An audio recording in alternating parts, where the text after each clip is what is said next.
असल्यामुळेच ही प्रकरणं आता पुढे येताना दिसतात. तर एखाद्या व्यक्तीच्या यशाचं मोजमाप हे त्यानं किती प्रगती केली यावर केलं जातं. मात्र त्या व्यक्तीनं सुरुवात कुठून केली ही गोष्ट देखील तितकीच महत्त्वाची असते. एकनाथ शिंदेंच्या रूपानं एका रिक्षा चालकानं मुख्यमंत्री पदापर्यंत झेप घेतल्यानंतर राज्यातल्या सर्व रिक्षा चालकांची कॉलर टाईट झाली होती.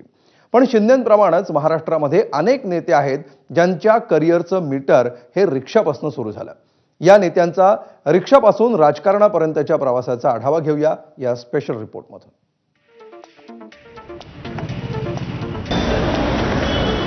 रिक्षा म्हणजे सर्वसामान्य माणसाचं हक्काचं वाहन. कधी शेअरिंग मध्ये, कधी मीटरवर, तर कधी भाडं ठरवून प्रत्येकानं कधी ना कधी रिक्षाचा प्रवास केलेलाच असतो. परवडणाऱ्या दरात हव्या त्या ठिकाणी पटकन पोहोचण्यासाठी रिक्षा हा सर्वोत्तम पर्याय मानला जातो. तर सर्वसामान्य प्रवाशांना त्यांच्या त्यांच्या इच्छित स्थळी पोहोचवणाऱ्या अनेक रिक्षा चालकांनी स्वतः सुद्धा राजकीय प्रवासात मोठा आणि दूरचा पल्ला गाठल्याचं दिसतंय. महाराष्ट्रातले सध्याचे अनेक बडे राजकीय नेते हे एकेकाळी रिक्षा चालक राहिलेले आहेत.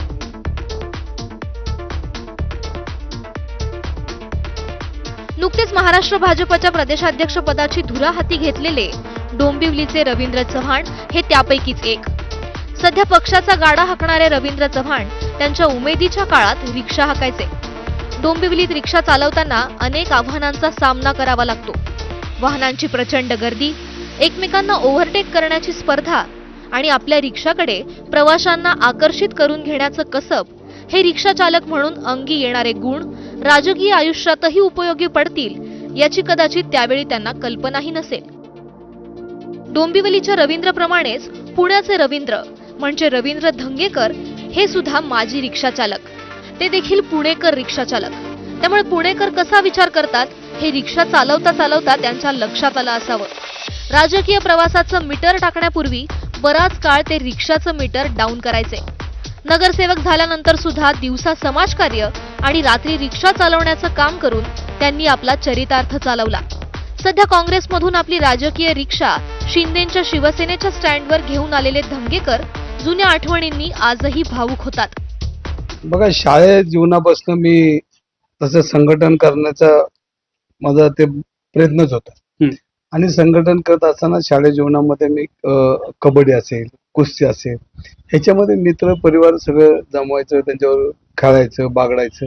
वयाच्या 21व्या वर्षी मला त्यांनी उमेदवारी दिली आणि त्यावेळेला मी शाळेतनं बाहेर आलो, नगरसेवक म्हणून निवडणूक लढवली. 27 वर्षी नगरसेवक झालो आणि मी काही श्रीमंत घरातला नाही, पण निवडणुका कशाने होतात, काय होतात आपल्याला सगळ्यांना माहिती.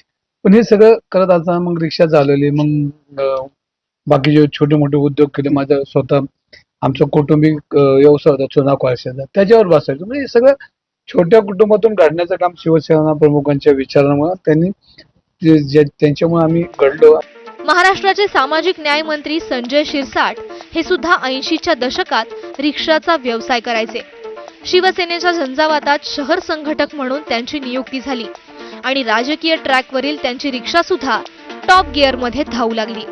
एका रिक्षा चालकानं गेल्या काही वर्षात घेतलेली राजकीय झेप ही संभाजीनगरमधल्या इतर रिक्षा चालकांसाठीही एक प्रेरणादायी गोष्ट बनली आहे.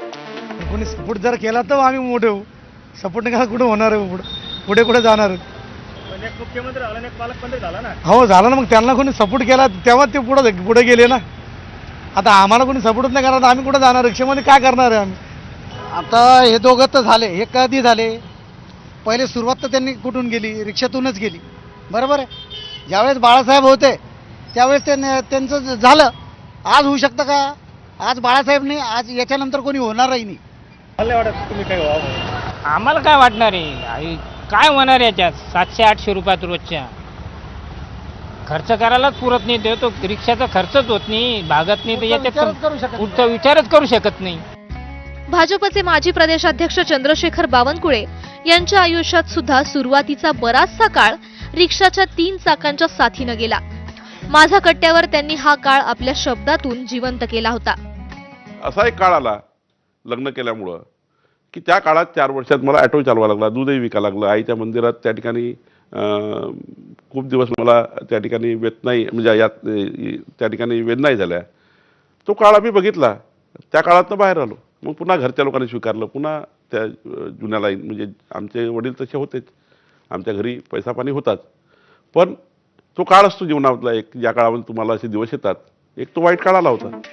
पुणे, मुंबई आणि नागपूरकर रिक्षा चालकांनी जर एवढी मोठी झेप घेतली असेल तर नाशिकचे रिक्षा चालक तरी कसे मागे राहतील? नाशिकचे माजी आमदार वसंत गीते हे 90च्या दशकात रिक्षा चालवायचे आणि सायकल रिपेअरिंगची कामं सुद्धा करायचे. मुंबईचे तत्कालीन महापौर छगन भुजबळांचं बोट पकडून राजकारणात आलेल्या वसंत गीतेंनी आपल्या करिअरची रिक्षा चौफेर फिरवली. नगरसेवक, महापौर ते आमदार असा प्रवास त्यांनी केला. ठाकरेंपासून सुरू झालेला हा प्रवास आता पुन्हा ठाकरेंच्या पक्षापर्यंतच येऊन ठेपलाय. सायकलचं दुकान मुंबई नाक्यावर होतं आणि त्या ठिकाणी सायकली भाड्याने देणे आणि रिपेअर करणे हा व्यवसाय माझा असल्या कारणाने त्याच्यामधून मी त्या व्यवसायातून रिक्षा परत एक उभी केली. म्हणजे असा तो जोडधंदा करायचा आणि रिक्षा पण चालवायचो आणि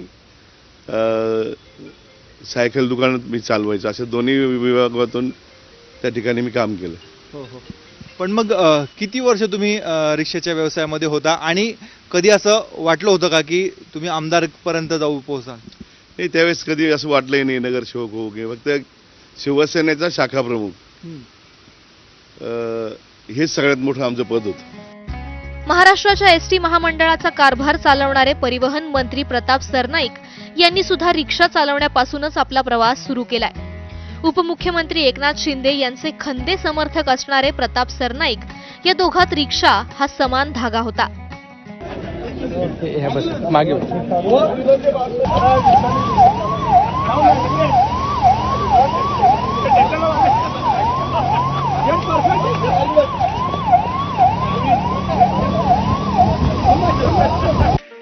उपमुख्यमंत्री आणि माजी मुख्यमंत्री एकनाथ शिंदे हे तर राज्यातील समस्त रिक्षा चालकांच्या गळ्यातले ताईत.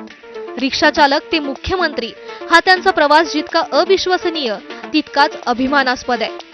अनेक रिक्षा चालक आज मंत्री झालेले आहेत, संजय सेठांपासून अनेक. तर अशा लोकांना ज्यांनी मेहनत केली, जे कुठलाही व्यवसाय असेल तरी सुद्धा मेहनत आणि प्रामाणिकपणा महत्त्वाचा असतो आणि त्यामुळे प्रामाणिकपणे तुम्ही मेहनत केली तर कोणत्याही व्यवसायामध्ये किंबहुना सर्वसामान्य माणूस, जो सर्वसामान्य कुटुंबातला शेतकरी कुटुंबातला माणूस देखील मोठी जबाबदारी स्वीकारू शकतो. ज्याला जनतेच्या मनात काय आहे ते कळतं तोच यशस्वी राजकारणी होऊ शकतो असं म्हणतात. रिक्षाच्या ड्रायव्हिंग सीटवर बसलेल्या व्यक्तीला प्रवासी म्हणून दररोज शेकडो माणसं भेटतात. आनंदी, दुःखी, कष्टी, उत्साही, थकलेली, चिडलेली, गोंधळलेली अशी अनेक प्रकारची माणसं. कधी ते रिक्षावाल्यापाशी आपलं मन मोकळं करतात तर कधी रिक्षात शेजारी बसलेल्या व्यक्तीपाशी. जनतेशी जोडली गेलेली हीच नाळ नेत्यांना राजकीय आयुष्यात मदतीची ठरत असावी. सध्या यातलं कोणीच रिक्षा चालवत नाही, मात्र रिक्षाचं हँडल हाती नसलं तरी जनतेसोबतची नाळ आणि नातं तुटणार नाही याची काळजी जो घेईल त्याचंच मीटर राजकारणात सुरू राहील एवढं मात्र नक्की. ब्युरो रिपोर्ट, एबीपी माझा.